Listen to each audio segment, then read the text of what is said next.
In this video I'm going to show you guys how to change the language in Google Chrome. So if you don't know how to do that, then make sure to watch this video till the end and you should be able to do that. Let's get started. First of all, open Google Chrome, of course. Go to the top right corner, the three dots. Click on Settings. Then scroll all the way down. Click on Advanced. And right here it says Language. Click on it. And I got a few languages right here. And if I want, for example, Dutch, then just click on the three dots right here and click on Display Google Chrome in this language. And then you have to relaunch it, and then it's changed to the language you want.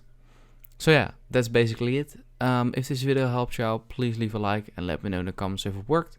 I'd appreciate that. Bye. If this video helped you out, please consider subscribing so I can grow the largest how-to channel on YouTube. I'd appreciate it.